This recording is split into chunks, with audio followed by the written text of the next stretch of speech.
Particle moves in X Y plane, कोई X Y plane है, particle उसके अंदर मूव कर रहा है, ठीक है, under the influence of a force F. तो वहां पर वो क्या बोल रहे हैं, कोई फोर्स पार्टिकल के ऊपर लगाया गया है, उसी से वो मोमेंट कर रहा है, ठीक है।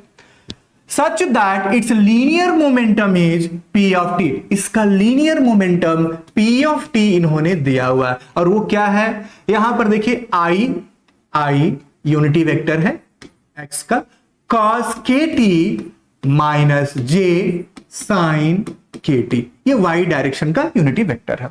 इफ द के is constant the angle between F and P will be. अब उन्होंने क्या बोला है, मोमेंटम को देके पूछ रहे हैं जो फोर्स दिया गया है, फोर्स और मोमेंटम के बीच का एंगल क्या होगा, इसको आप कैसे कैलकुलेट करेंगे।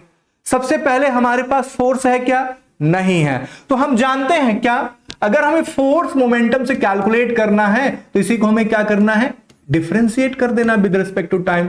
जैसे ही आप डिफरेंशिएट करेंगे तो आई, ये तो डायरेक्शन है, इससे कोई मतलब नहीं, तो cos kt, इसका जब आप डिफरेंशिएशन करते हैं sin kt का डिफरेंशिएशन करेंगे के, क्योंकि cos का था तो माइनस, और सबको मल्टीप्लाई आई डायरेक्शन, माइनस यहां पर j यहीं पर रखते हैं, sin kt का डिफरेंशिएशन होता है आपके पास cos kt, और kt का डिफरेंशिएशन करेंगे आप तो आपके पास k आ जाएगा। इसी को अच्छी तरीके से अगर हम लिख ले, फोर्स जो वेक्टर है वो क्या आ गया, माइनस के साइन के टी, और आई हम पहले लिख देते हैं जैसे पहले लिखा था, माइनस जे के कॉस के टी, यही हो गया।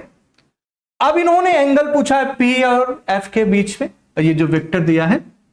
अच्छा, इसको एंगल कैसे कैलकुलेट करेंगे, हम बस ये समझिए, ये क्वेश्चन जो है भले ही दिया है न्यूटन्स लॉ में, ये क्वेश्चन ज्यादातर बिलोंग कर रहा है वेक्टर से। अगर आपको हम दो वेक्टर दें A और B, क्या उसके बीच का एंगल नहीं कैलकुलेट कर सकते हैं, डेफिनेटली आप कैलकुलेट कर सकते हैं। कैसे, डॉट प्रोडक्ट से। तो डॉट प्रोडक्ट क्या होता है, अगर हम यहां पर लिखें, अगर दो वेक्टर हैं A डॉट B, इसको हम क्या लिख सकते हैं, mod of A mod of B cos theta, और cos थीटा के लिए अगर हम सॉल्व कर लें तो आप क्या करना है, दो वेक्टर का डॉट प्रोडक्ट लेना है और उसके मॉडुलस जो है उनसे डिवाइड कर दें, इसी से थीटा की वैल्यू आ जाएगी कि नहीं। अब यहां पर देखिए, बस आपके पास दो वेक्टर है, ये भूल जाइए क्या है, फोर्स है या मोमेंटम है, इससे कोई लेना देना आप नहीं है, बस दो वेक्टर की तरह आपको ट्रीट करना है, ठीक है।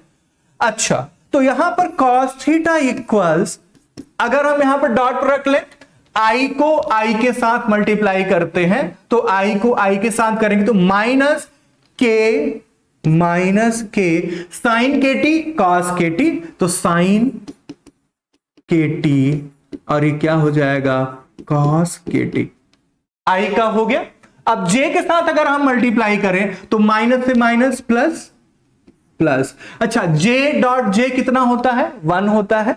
अच्छा, ये k cos के टी साइन के टी, तो यहां पर आपके पास k cos के टी साइन के टी, दोनों का मैग्नीट्यूड निकालेंगे, इसका मॉडुलस कैलकुलेट करेंगे। देखिए आपको cos के T cos theta square plus sine square theta, यही आ रहा है, तो बिल्कुल हम लिख लेते हैं cos के टी का होल स्क्वायर प्लस साइन के टी का होल स्क्वायर, एक का मॉडुलस, दूसरे का मॉडुलस निकालेंगे तो यहां पर भी देखिए, इसका स्क्वायर करेंगे ये भी प्लस हो जाएगा, लेकिन इसमें k आएगा तो हम लिख सकते हैं k स्क्वायर साइन स्क्वायर के टी, और रूट के अंदर ही k स्क्वायर कॉस स्क्वायर के टी, कॉस स्क्वायर के टी साइन स्क्वायर के टी, ये दोनों क्या होते हैं, 1 होते हैं। लेकिन उससे पहले अगर आप देखेंगे ये दोनों वैल्यू आपस में कैंसिल आउट हो जा रहे हैं, तो cos थीटा इक्वल्स आपके पास 0 डिवाइड बाय 1 इंटू के